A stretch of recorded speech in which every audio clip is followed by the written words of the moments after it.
They built these 500 years ago, the buildings that break every history book. What if the history they taught you in school was missing a chapter? Not missing by accident, missing on purpose.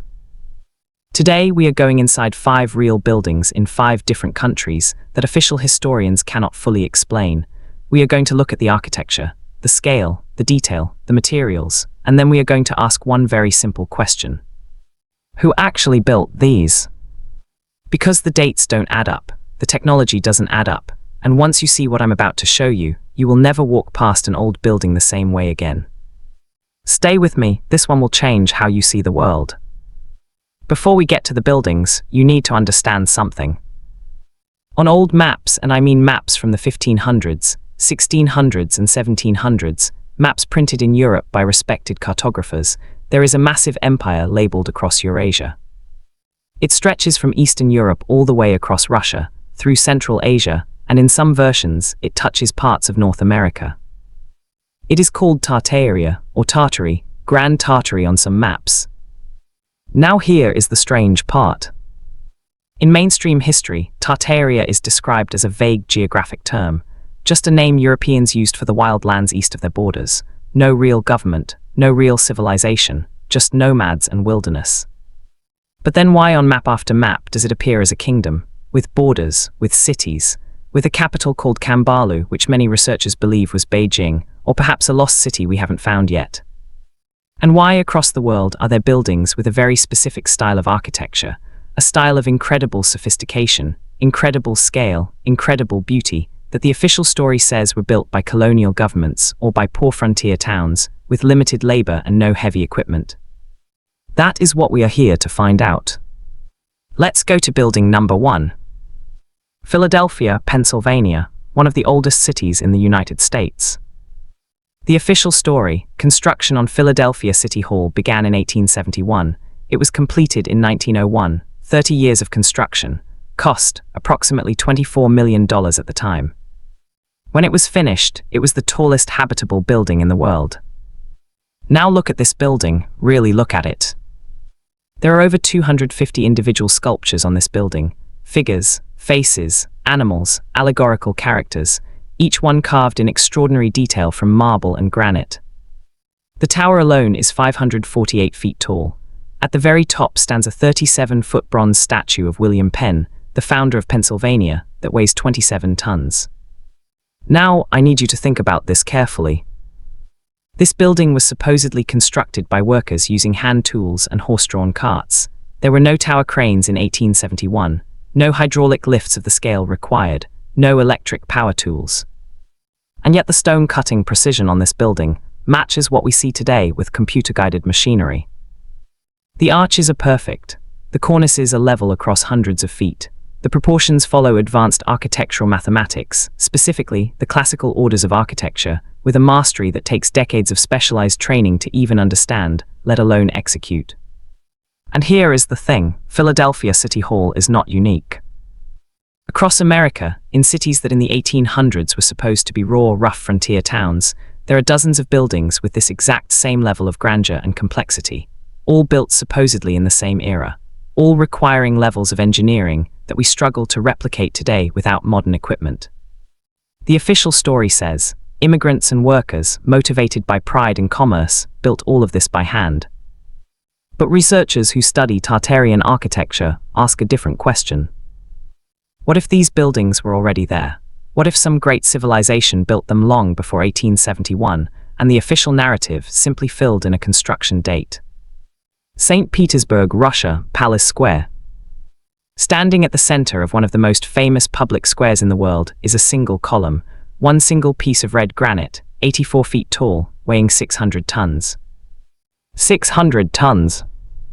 The official story says this column was quarried from a single massive rock in Finland, transporting by barge across the Baltic Sea, and raised upright in Saint Petersburg in 1832. And they claim they did it in just 40 minutes, raised a 600-ton monolith, with ropes, pulleys, and the manpower of 2,000 soldiers and workers, in 40 minutes. Let me give you context for why that is extraordinary. Modern engineers have studied this claim in detail. The math of the rigging system described, the capstans, the ropes, the pulleys, does not add up to the physics required to lift that weight safely. The ropes available in 1832 would have snapped under that load. The wooden scaffolding would have buckled. And yet, there it stands. Perfect, uncracked, balanced on its base without any foundation bolts. The column is held in place by nothing but its own weight and gravity. Now zoom out on the map a little. Right next to Palace Square is the Hermitage Museum, formerly the Winter Palace. That building features 112 granite columns on its facade alone, all of them monolithic, all of them enormous. And right down the street is St. Isaac's Cathedral, which features 48 granite columns, each one weighing 114 tons, each one standing 56 feet tall. The official story says St. Isaac's took 40 years to build, from 1818 to 1858. But here is what nobody talks about.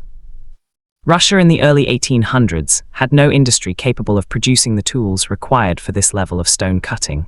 The quarrying equipment documented in historical records was primitive compared to what would be needed, and the city of Saint Petersburg itself was barely 100 years old when all of this supposedly happened. Tartarian researchers look at Saint Petersburg and see something different. They see a city that appears to have been built upon, or around, a much older, much more sophisticated civilization's infrastructure, one that knew how to work stone at a scale we still marvel at today. Mexico City, the Palace of Fine Arts. This building is one of the most extraordinary structures in the Western Hemisphere. It is built entirely of Carrara marble, the same marble Michelangelo used for his sculptures, imported from Italy to Mexico. The official story, construction began in 1904. It was completed in 1934. 30 years of construction, interrupted by the Mexican Revolution. Now look at the exterior. Art Nouveau, flowing organic curves, intricate stone garlands, figurative sculptures of extraordinary beauty. Then walk inside. The interior is Art Deco, a completely different architectural style, geometric, bold, angular. The official explanation is that the building spans two artistic eras because construction took so long. The exterior was designed before the Mexican Revolution in one style, and the interior was completed afterward in another. But Tartarian researchers point out something that the official story glosses over. The building is sinking. Since its construction, the Palacio de Bellas Artes has sunk over 3 meters into the soft lakebed soil of Mexico City. This is well documented. Engineers have been fighting it for decades. And this raises a serious question. If you were building a massive, heavy marble palace in 1904, on ground you knew was unstable lakebed soil, would you choose the heaviest possible building material, Carrara marble shipped from Italy? Or does the sinking suggest something else? That this structure, or its foundations, are far older than 1904, built during a time when the water table was different, when the ground was more solid, when the geology of the valley was not yet compromised. And then there is the question of the murals inside. Diego Rivera's famous murals depict ancient civilizations, cosmic cycles, the destruction and rebuilding of the world. Was Rivera painting mythology, or was he painting history? Lahore, Pakistan, the Lahore Museum. Rudyard Kipling, the author of the Jungle Book, grew up in Lahore. His father was the curator of this very museum. In his novel Kim, Kipling describes it as the Wonder House. And when you see it, you understand why. The building is a hybrid, part Mughal architecture, part Venetian Gothic, part something that scholars struggle to cleanly categorize. It has elaborate brickwork, arched colonnades, carved stonework, and a central tower that echoes both European and subcontinental styles simultaneously. The official story says this was built by the British colonial government in 1894. Now look down the road at the entire stretch of colonial-era buildings in Lahore. The High Court, the University, the General Post Office. They form an extraordinarily consistent architectural ensemble, all of them enormous, all of them elaborately decorated. Here is the question that researchers keep asking. The British colonial government in India was powerful, but it was also efficient in a very particular way. It built cheaply and quickly. Colonial administrative buildings across the British Empire were, in most places, utilitarian, functional, not monuments. So why in Lahore and in Bombay and in Calcutta did they produce buildings of such extraordinary artistic complexity, buildings that would challenge the construction capacity of a modern government today? One answer is the official one.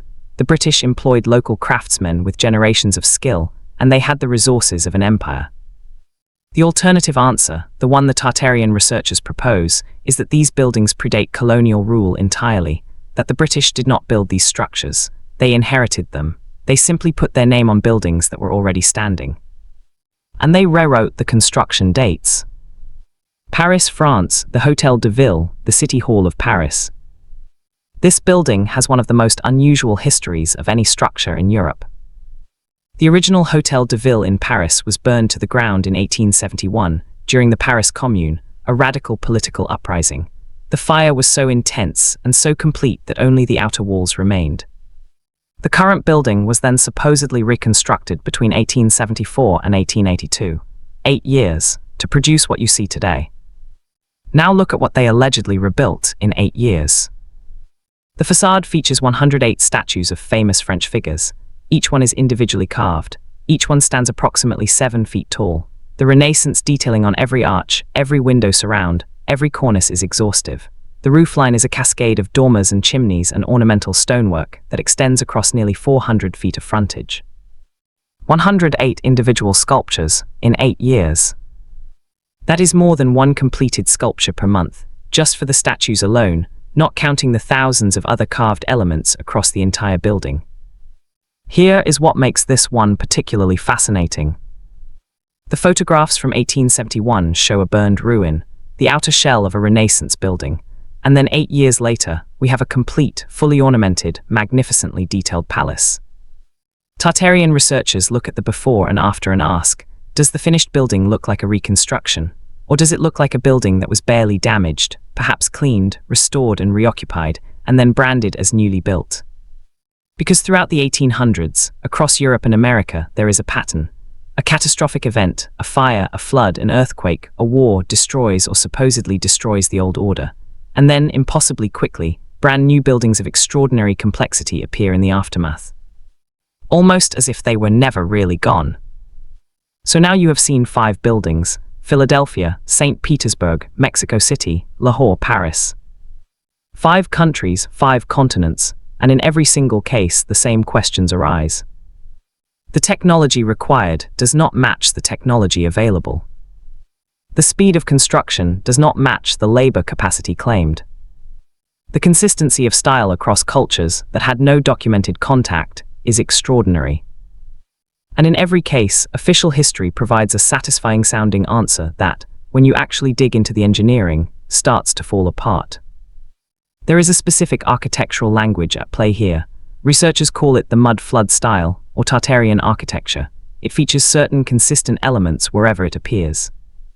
High ceilings, often 20 to 40 feet, that would be economically unnecessary in a government building, but feel natural in a space designed for very tall people, or designed with a radically different concept of public space. Dual-purpose windows, windows that appear at ground level but given the floor plans, are clearly basement windows, suggesting that when these buildings were rediscovered or reoccupied, the ground had risen. The lower floors were already buried. People moved in upstairs and called it the ground floor. Omnidirectional ornament, decoration on all sides of the building, including sides that face alleys, back streets, or areas that would never be seen by the public. A building constructed for display would decorate its facade. A building that already existed, built for a civilization with different spatial values, would be decorated everywhere. And finally, the sheer density of these structures in city centers.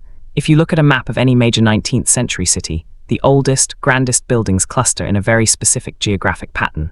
Always near water, always on slightly elevated ground, always predating the urban sprawl around them by what feels like generations. Now, I am not here to tell you what to believe. I am not here to say that mainstream historians are lying to you, though some researchers make exactly that argument.